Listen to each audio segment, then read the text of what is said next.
And good evening, Pittsburgh Steelers fans. Welcome to another episode of Steelers Friday Night Six Pack.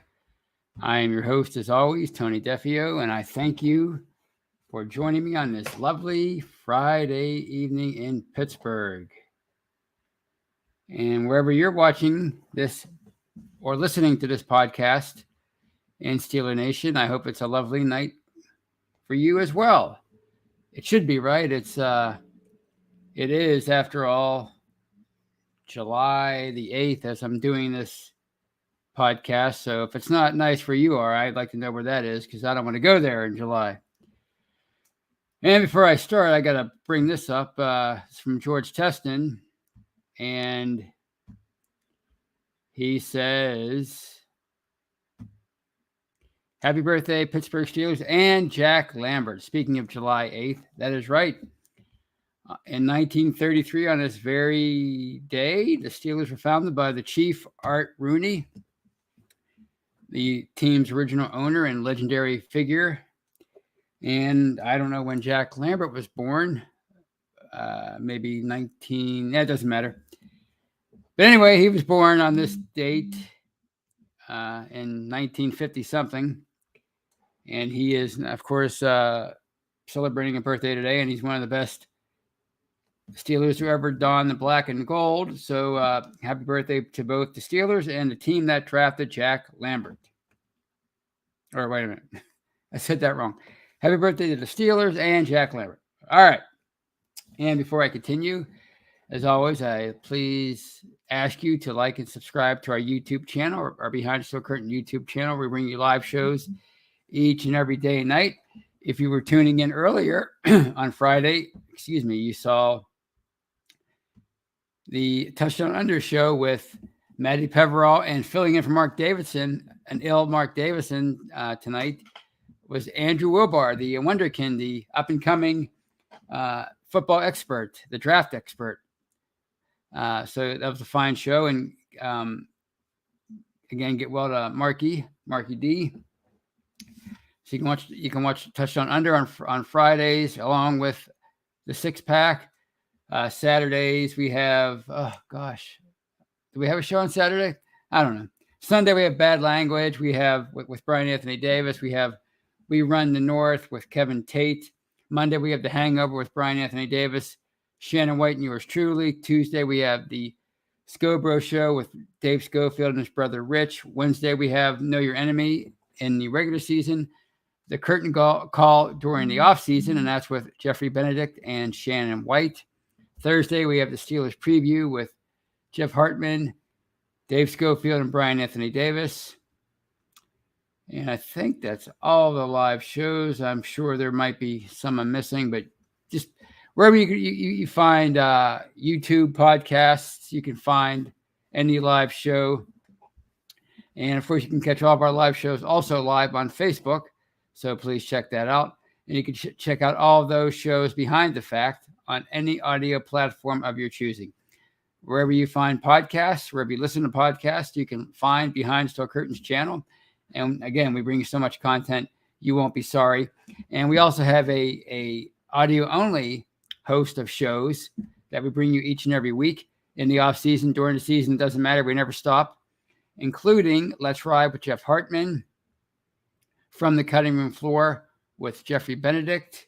We have the Stat Geek with Dave Schofield. We have What Yin's Talking About with Kyle Kreis. We have the War Room with Matty Peverall. We have the Steelers Fix with Jeremy Betts and Andrew. And again, you can find those on any audio platform. Please check it out. And of course, check out Behind the Steel Curtain, the website. We bring you news, commentary, film breakdown. Anytime there's Steeler news, we're going to have it for you. So please check us out. Now, I wanted to do something tonight. I wanted to introduce a new format, but I'm not sure if I did it correctly. I'm trying to figure that out right now on the go. And I wanted to introduce a new feature. Let's see if I have it here. Yes. All right. Let's see if I can get that on here. I'm not sure. Well, it's bad radio, so I'm not even going to try. But I wanted to introduce a new feature tonight, and that's to give you guys a 6-pack of questions to answer as I'm going on and doing my topics. So I will read them off to you right now. I'll read them off on my phone because that's why I have it with me. I usually don't have my phone by me.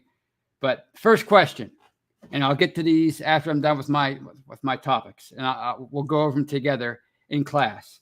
And the first question is, now that Baker Mayfield was traded from the Browns to the Panthers, do you find yourself pulling for him more or less, or are you totally indifferent? That first question is brought to you by Jeff Hartman. And question number 2, also by Jeff. The starting quarterbacks on Thursday Night Football in Week 3 between the Steelers and the Browns will be ... who? Question number 3, also by Jeff. Other than TJ Watt and Cam Hayward, who has the next most sacks for the Steelers in 2022? And that person beat out either TJ Watt or Cam Hayward or both. A tall task, right? But you never know. Question number 4, last question by Jeff. The Steelers have 9 regular season road games for the first time in team history. You know, the new 17-game schedule. Last year, they had 9 home games. This year, they get 9 road games. What do you think the Steelers' road record needs to be in order for them to have a successful season? And those are Jeff's 4 questions, and I have 2 of my own. It is my show, after all. And question number 5, of all the non-Steelers games in the history of the NFL, which is your favorite? Which brings you the most fond memories, or the fondest memories? Correct grammar. So that's question number 5. And question number 6, if you're around my age, or even if you're younger, I don't know. They're still around, by the way. Did you grow up watching NFL films? And if you did, how much did it influence your love for the game of football? And as a little bonus, who was your favorite narrator? Was it John Facenda, Harry Callis, the very underrated Jeff Kay, Larry Richard, local Pittsburgh radio personality, has done some voiceover work for NFL films over the years. He even did a Miami Dolphins season highlights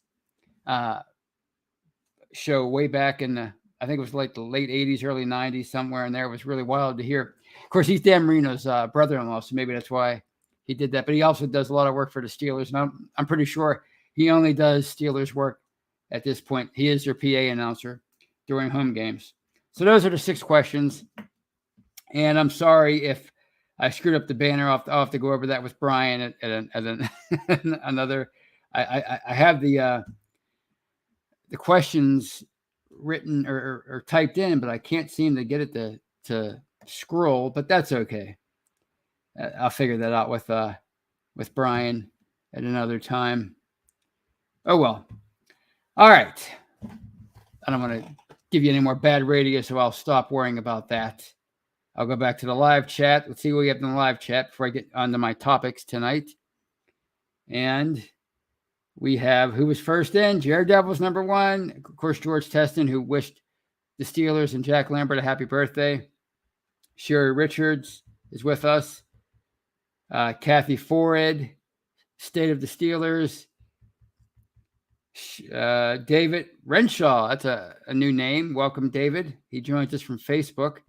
Joseph Wilson, another new face, as far as I'm concerned anyway, from YouTube. Brian Brown, always with us. John C's with us. I don't know why I have Joseph up there. I don't know why I have his okay, there we go. We got rid of that. All right. Raw John 39. Lon Campbell's with us. Okay, let's get to tonight's show. And as the title suggests, the Steelers should be lucky that they found Dan Moore Jr. in the 4th round of the 2021 NFL draft. Left tackle out of Texas A&M. If you read his profile after he was drafted, he was either a bargain. 2021 was considered a deep class for offensive tackles, and some publications said that in a different year, he might have been drafted a little bit higher than the 4th round. Other people were saying he was a reach in the 4th round. But he was strictly a left tackle. And as far as analytics, he only gave up, I think, 2 sacks out of 327 dropbacks in his senior year or his last year at Texas A&M. So that was pretty good. So I thought, he had a chance to be a decent player eventually. But he started turning heads right away in training camp last year at Heinz Field, and he beat out the competition and became the left tackle, the starting left tackle to start the season. And you might say that was by default because Zach Banner never quite recovered from his torn ACL from the previous season. So Shukes Okorafor remained at right tackle and Moore was the starting left tackle. But, I mean, Moore started 16 games and he did fairly well for a rookie 4th round pick. I'm not saying he was a Pro Bowl player. I'm not saying he was Anthony Munoz. If you're old, you probably know who that is. If you're younger, you have no idea. Look him up. One of the all-time great left tackles, Cincinnati Bengals.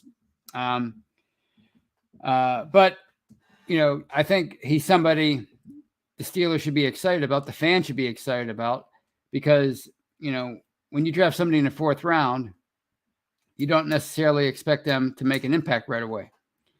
You hope that maybe eventually they can grow into a starter, but the odds suggest that a 4th round pick is going to be a backup and a role player and a special teamer, that kind of thing. But yet Dan Moore became a starter in his rookie year, and he did okay for himself. But this entire offseason, including recently, we keep hearing concerns about the offensive line, which I get as a whole.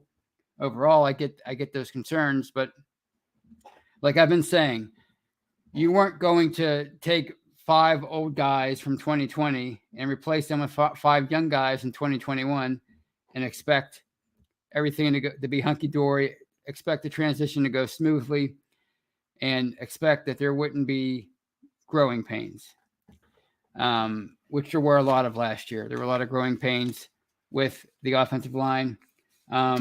But there were some bright spots, namely Moore Jr. He was a bright spot, and he's back.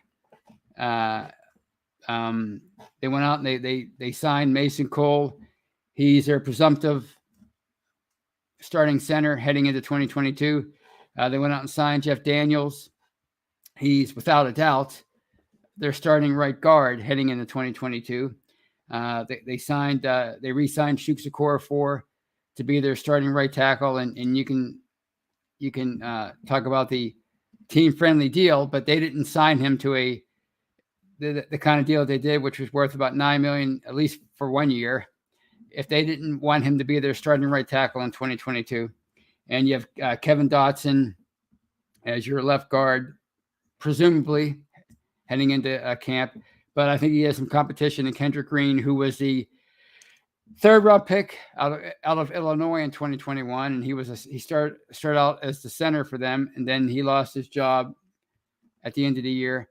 Kevin Colbert said it was due to injury, but his performance really was below the line, to quote Mike Tomlin last year, and he lost his job at the end of the year, and now he's officially moved over to guard. So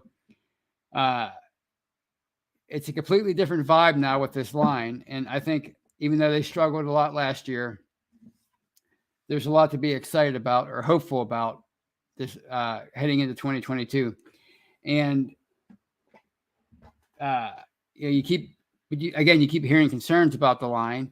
You keep hearing proposals for trades or for them to sign somebody like Eric Fisher, the veteran left tackle previously of the Chiefs, I believe, and the Colts.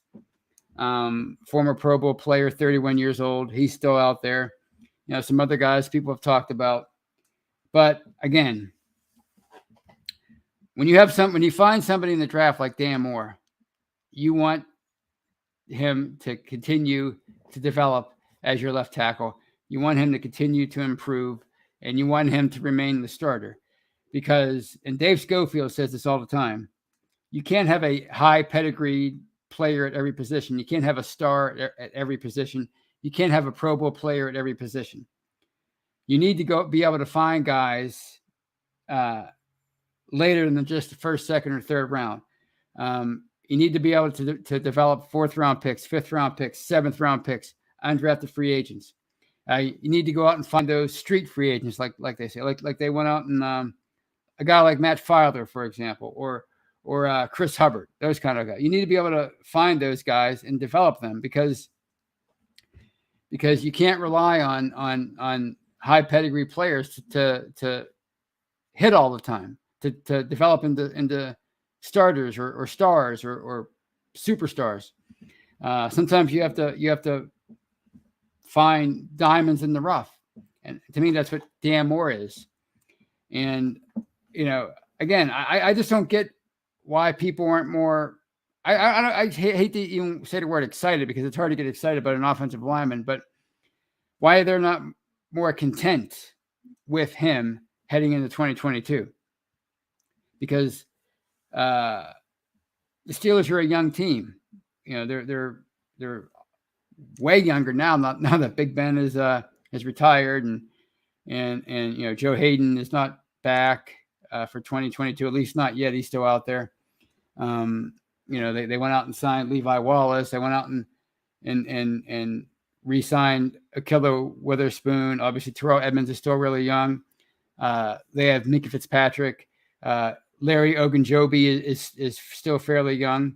So overall, it's a really young team. So, you want them to grow together as a 53-man unit.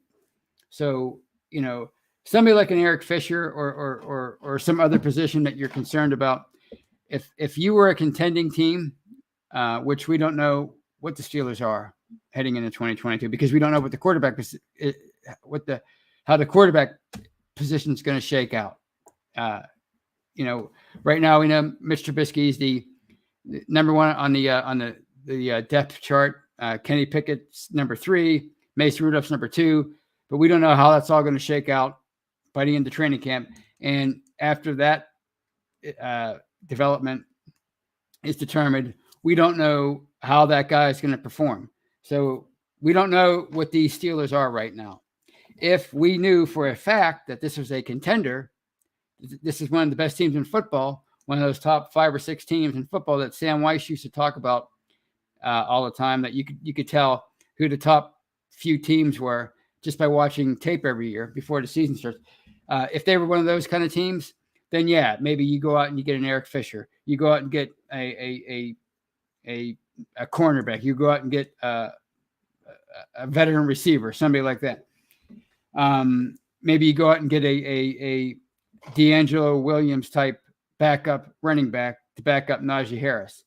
But right now, I think the Steelers, the expectations aren't there. I mean, we could talk about the standard as a standard, but right now the expectations aren't to the point where people are demanding Super Bowl or bust. So they're in a really, I think, neat place where it's kind of a rebirth for them as an organization.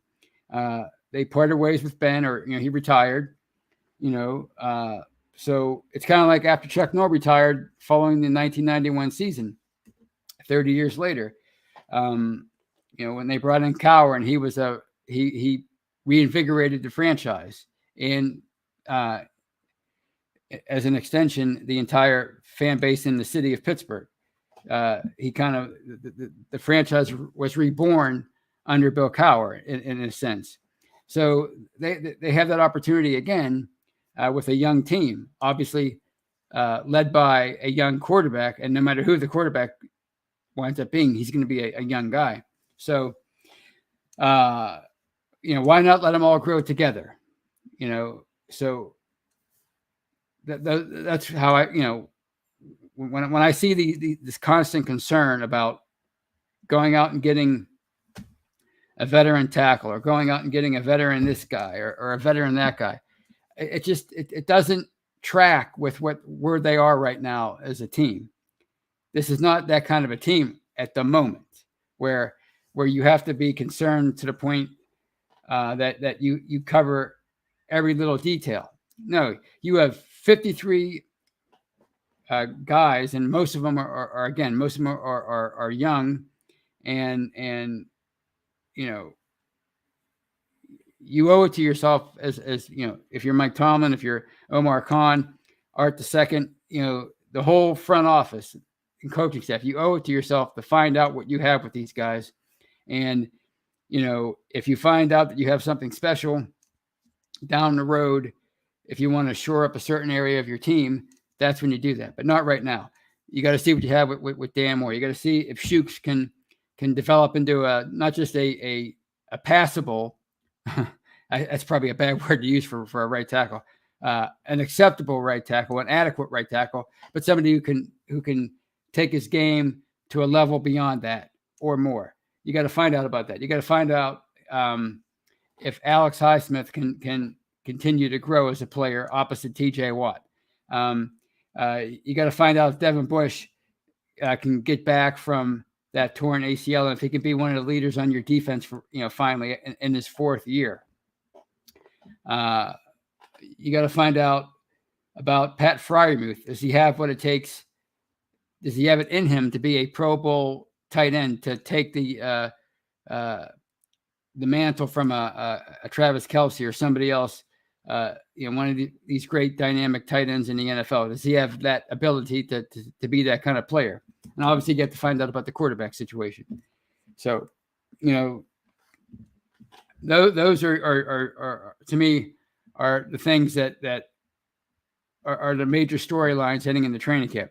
Not, you know, should they go out and bring in another veteran? Should they trade for somebody?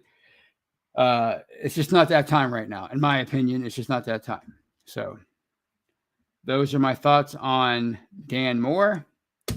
And even though it's part of the six-pack questions, I should say, I want to talk a little bit about Baker Mayfield and that trade. Obviously, the Panthers got quite a bargain, in my opinion, because they got Mayfield for a conditional draft pick in 2024, either a fourth or a fifth, depending on playing time for Mayfield.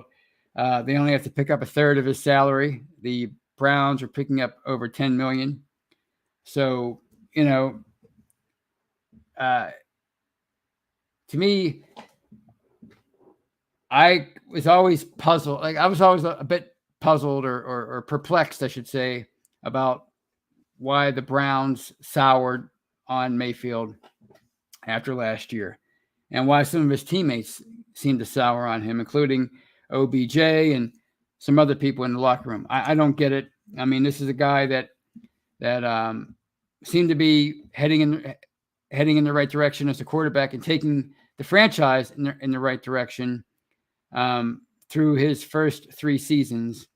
He had a bit of a hiccup last year, but he was hurt. He had a torn labrum, and you could see him struggle with it all year. And you might say, well, it wasn't his throwing arm, but you could see when he was out there playing, he was limited because of that torn labrum. So I don't know why he lost the locker room, which has been, you know, reported. I don't know why the Browns thought that they needed to move on from him and make and be very vocal about it and be very intentional about it. And of course, they went out and eventually, after he was cleared of any criminal charges, they went out and they traded for Deshaun Watson, traded multiple first-round picks for him, and then agreed to a $230 million fully guaranteed contract. So, you know, I'm not saying Deshaun Watson, if he ever gets clear of these allegations from an NFL disciplinary standpoint and from a public opinion standpoint, if he ever can get clear of these, which is going to be a tall task for him. I'm not saying he's not a good quarterback or even a great quarterback, but guaranteeing any quarterback $230 million is just, to me, almost unheard of. Oh, it is unheard of. It's never happened before. So to set the market for him and to part ways with what I think is a perfectly fine quarterback in Baker Mayfield, I mean, that's a huge risk for the Browns. And to me, it kind of reminds me of what the It's a desperate move, and it reminds me a lot of what the Pirates did in 2018 when they traded for Chris Archer at the trade deadline. They had just won 11 games in a row, and they were 3 years removed from their last playoff appearance, and they had drawn to within 2 or 3 games of the last wild card, and they really didn't do anything huge during the 3 years that they made the playoffs in 2013 through 2015, and they faced a lot of scrutiny for it. And of course, they never got as far as the furthest they got during that 3-year span was the NLDS, which they lost in 5 games to the Cardinals in 2013. The last 2 years they lost in the wild card game, so they faced a lot of criticism for not going all in, quote unquote. So in 2018, when Chris Archer became available, they gave away the farm to get him. They gave away their best young prospect, their best young offensive player at that time, Austin Meadows. They gave away a fine pitching prospect in Tyler Glass. He struggled here, but he found his stride after he left. And of course, they traded away another prominent prospect to get Chris Archer, and he was trending down, and he was never the player for them, the pitcher for them that they needed him to be. And eventually they had to part ways with him. So that's what this Browns move reminds me of. They had a perfectly fine quarterback in Baker Mayfield, somebody that I think, when healthy, could be one of the top 10 or 12 quarterbacks in the NFL. And instead, they totally alienate him. They make it so that he doesn't want to play for them ever again. And they go out and they trade for Deshaun Watson. And to me, it looks like something that can blow up in their face. And I don't know how you feel about that. The first question in the 6-pack, but I'm going to be rooting for Baker. I've always liked Baker Mayfield. Always liked him. I appreciate his intensity, his personality. I like the fact that he planted the Oklahoma flag right in the middle of the field in Columbus when they beat the Buckeyes in 2017. I've always liked him. A lot of people don't like that kind of stuff, but I think it's highly entertaining. I think it shows the kind of moxie that you want in a starting quarterback.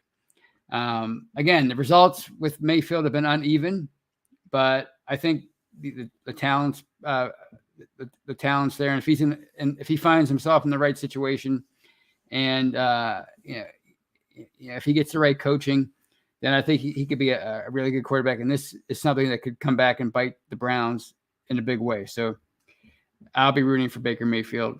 And on that note, at the 28-minute mark, I will open things up to questions. I will see what you guys had to say with the 6-pack questions. Let's go back and take a look.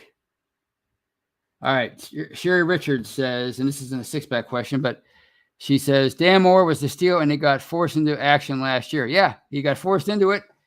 But really, I think it was a combination of him being forced in and him just blowing by everybody at training camp. I mean, he was one of the earliest people you heard about in camp, and he just kept improving as the summer went along, and he won the job, and he didn't do anything really he did not look like a liability. I mean, he might have struggled, he might have needed help at times, but he did not perform in such a way that they had to get him out of there. They had to put Joe Hagan as the left tackle. That never happened last year. So I think there's room there for him to improve, and I think there's a lot to be excited about with him. And this is one of the 6-pack questions. This is from Brian Brown, and he says, favorite non-Steelers game, 1979 NFC Championship game, LA Rams, 9, Tampa Bay Buccaneers, 0. That was in Tampa Bay. We all know what happened to the Rams after that. That was actually one of the first games I remember watching as a 7-year-old. I was 7. I had just witnessed the Steelers celebrating in the locker room after beating the Oilers. I don't remember watching that game, but I must have watched it. As I've been on record as saying many times, the The first game I remember watching was Super Bowl 14, 2 weeks later with the Rams and the Steelers. But I had to have watched that Oilers game. I just don't remember it. But anyway, I remember that game being on afterward. And everybody thought the Buccaneers would win because they were playing at home. But the Rams were one of the best teams of the 70s, actually. And they had gotten close so many times throughout the decade. But, the Cowboys were in the way. The Vikings were in the way. Washington got in the way. The NFC was pretty good back then. The NFL in general, I think, in my opinion, it was the greatest decade in the history of the NFL. And the Raiders, it took them in the late 60s, they were really good, and they couldn't get past the Packers, understandably so. So it took a while, but the 79 Rams finally made it to the Super Bowl, and they were actually a really good story. Pat Hayden was their quarterback earlier in the year, and he suffered an injury. Vince Ferragamo, I think he was a rookie that year. He came on and was kind of like a shock that he was able to guide the ship the way he did. Of course, they had such a great veteran team, and they relied so much on the run. So he was really your classic game manager. But anyway, Pat Hayden got hurt. They had a lot of injuries that year that they had to overcome. Their owner actually died. He drowned. So that was a tragedy. So, I mean, they had they had a lot to overcome that year as a team. And for them to make it to the Super Bowl was I think at one point they were 5-6 or 6-5. I think they were 6-5 at one point. But they were able to win the NFC West. I think they won that division 8 times in a row, and I think that was their 8th year in a row that they won. So, and they were 9-7, and they somehow managed to make it to the Super Bowl. So that was a pretty cool. Steelers Freak says his favorite was Super Bowl 42, and I think we all know why. Why was that? Because the Giants, speaking of huge underdogs, they knocked off the 18-0 Patriots. So that was certainly a game I'll never forget.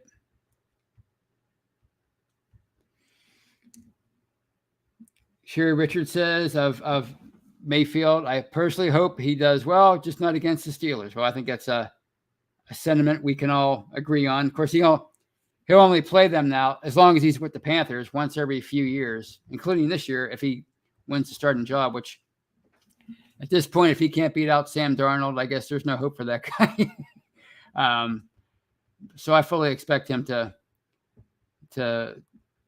be the starter by week 1. I don't think they would have made this move if they didn't think that Mayfield had it in him to win the job. All right, let's keep. George Teston says of NFL films, John Facenda, what more needs to be said?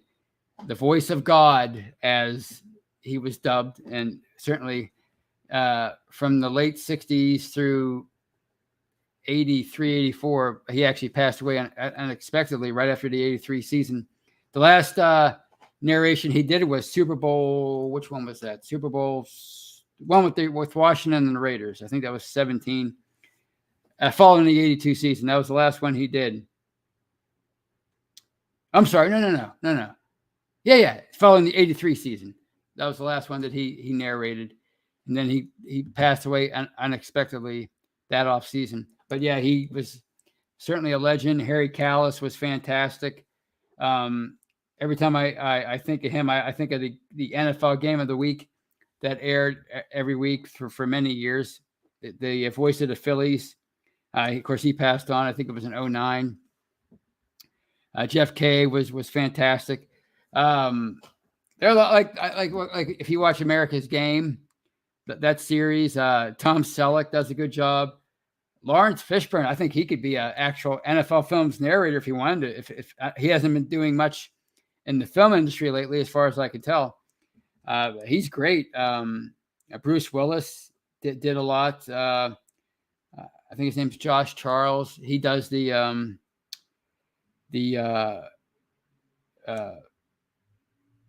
A Football Life series. He narrates that. He's really good. So, I think it's neat. Like if I had the voice for it, I'd love to narrate NFL Films features. But yeah, Homer Green asks, is Larry O's foot going to be good for camp? That's the $1 million question. Right now, it appears to be so, but until you see him on the field, it's to me, it's you can't count on it. You can only be optimistic. This is one from Philip It 82, who joins us from YouTube, and they ask, do you think Zach Gentry is capable of making a Gronk-like impact by setting the edge in the running game? Well, I mean, he really improved last year as a blocker. I noticed it in training camp when I went one time to Heinz Field. He was fantastic, and other people noticed that as well. And of course, he made huge strides last year. So Gronk-like, I don't know. I mean, that's a tall task. We're talking about the greatest tight end who ever lived. But I certainly think he can continue to improve as a blocker because he made such great strides last year in 2021.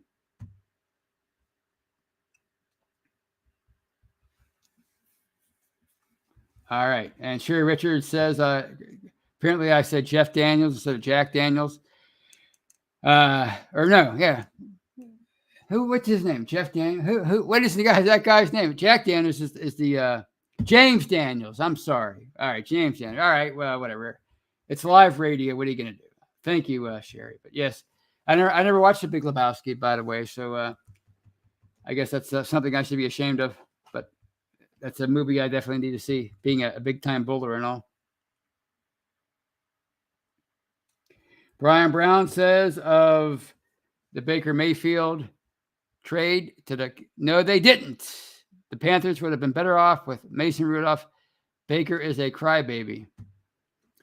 Well, so what I'm hearing there, Brian, is that you think that Mason Rudolph is a better quarterback than Baker Mayfield. And if you're saying that means Mason Rudolph has a great chance of beating out Mitch Trubisky and Kenny Pickett for the starting job this year. So thank you for that input, Brian. All right, what else we have here?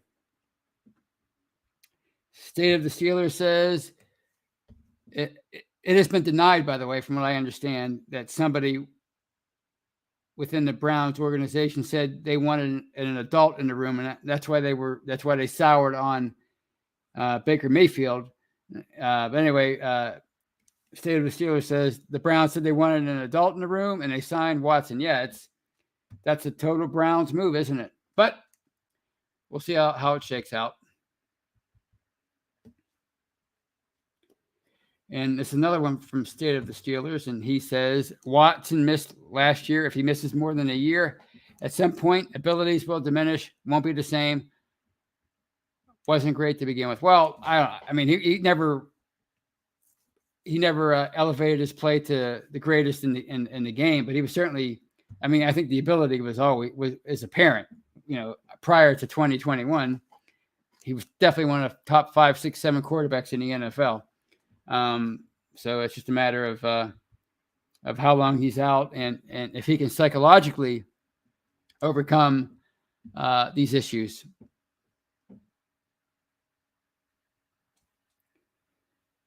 All right, what else we have here? Let's see if we have any more six-pack answers. This from Steeler Chick 46, and she says Panthers draft Matt Corral, one of the top quarterback prospects heading into the draft. They drafted him, I think, in the 3rd round. They have Sam Darnold, but trade for Baker Mayfield. Guess Panthers coach desperate to keep his job by making sure they have a winning season. Honestly, Steeler Chick, I think they're just trying to find the answer at quarterback because if you don't have that guy, like we said many times, it's hard to compete in the NFL. And Sam Darnold, they traded for him last year. They agreed to pick up his 5th-year option, which I believe is $18 million for 2022, and he didn't play all that well last year. But they're still on the hook for that money in 2022. But they had a chance to go out and get Mayfield on a theoretically a 1-year deal because it's the final year of his rookie contract for what, $4 or $5 million plus, a mid-round pick. That's all they had to give away for him. So, I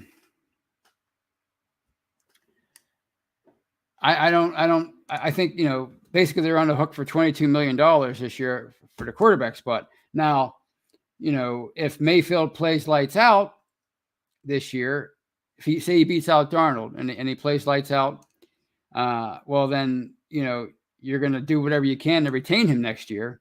And I'm sure he'll want to stick around, especially if he becomes this, Pro Bowl, all-pro quarterback for the Panthers, and he finds himself in a good situation, and he feels appreciated. Well, you're gonna be able to retain that guy, and you can move on from Darnold.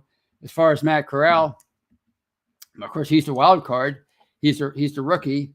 Again, he's one of the top quarterback prospects heading into last year's draft, or this past year's draft. And if the other two guys flounder and he shows promise, then you move on from the two veterans, and you have this young guy on a rookie deal. You have him for 3 more years after this at a cheap rate. So I think their situation's really not that much different than what the Steelers are doing. The Steelers have a 2017 first round pick, a 2018 third round pick, and a 2022 first round pick, as their quarterbacks, plus a 7th round pick. So they're just trying to, put as much talent, throw as much talent at the position as possible and see what happens. All right.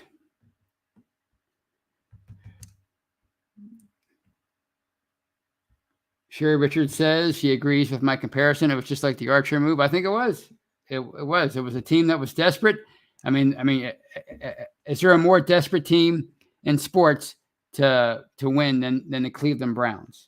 They made the playoffs a couple years ago. They have a really talented roster from top to bottom, but gosh, they're still the Brownies until they prove otherwise. So yeah, I think they were desperate to show their fans that they're serious about winning. Brian Brown asks, are they going to do a progressive commercial where Baker and his woman get evicted from Brown Stadium? Well, since they control the rights, Baker's the star of that commercial, and his wife, I guess, is the co-star. So I think they'll do one where they're moving out. It probably won't be at that stadium. They probably won't let them do it at that stadium, but they'll probably do one where they're moving out, which, that's a no-brainer. How can you not do that if you're progressive? That'd be funny. This one from State of the Steelers. I'm concerned for the outside linebacker position outside of TJ Watt. Highsmith should be next behind Watt and Hayward, but had less sacks than Wormley last year. 3 linebackers is a bigger question mark, or 3rd linebacker is a bigger question mark. Yeah, well, I don't know. I think you have to be encouraged by what Highsmith did last year for a second round or a second-year player. But yeah, you want to see him continue to progress because they're only going to pay more and more attention to TJ Watt and shift protection over to his side more and more. It's going to be harder with Ogunjobi in there now and Hayward playing lights out still. And, but still, if you're an offensive coordinator and you're not doing whatever you can to neutralize TJ Watt, shame on you. But I'm excited about Highsmith. We'll see how he progresses this year. Darkstorm says Baker's dog is a real star. Well, I think you'll be hard pressed to find somebody who disagrees with you on that. Everybody loves a good animal actor, so to speak. Tyler Barr asks, from YouTube. Will we see Mateo Durant this year? Well, I guarantee you'll see him in the preseason. Now, whether he can do enough to beat out anybody to make the final roster, that remains to be seen. I mean, we're always excited about these undrafted free agents heading into training camp, but more often than not, they show us why they were undrafted free agents. Who was the guy last year that was the UDFA cornerback from Michigan State that had great PFF just ranked him so high and gave him such high grades for an undrafted free agent, and he didn't even make the team. So, but I expect it would be nice if they can get like another Willie Parker situation. All right. I think we had a fine. Ooh, John Hickle asks, which Steeler will have a breakout season? Pat Freiermuth. I think he's going to be a star. And, obviously it's going to depend on his quarterback. But, I think the tools are there. The athleticism is there. He's not your typical inline blocking tight end. This guy has a chance to be a mega stud in this league. And if he can find himself in the right situation as far as a quarterback and a play caller and schematic standpoint, look out. I think it's gonna be Pat Freiermuth. All right. I think we've had a nice productive show. Had some hiccups trying to do a new format or trying to add a new segment, but I think that went fairly well. I loved the one answer about Super Bowl the NFC title game heading into Super Bowl 14. That gave me a warm and fuzzy feeling. But I'm going to bid you all adieu. It was a fun show. It was a spirited show as always. I hope you have a great weekend. Don't forget to keep checking back into Behind the Steel Curtain, both the website and the podcasting platform, for all of your Steelers news, needs, and you won't be sorry. Until I talk to you on Monday on The Hangover with Brian and Shannon, you have a great weekend. And as always, as I like to say, go Steelers. Have a great weekend, everybody.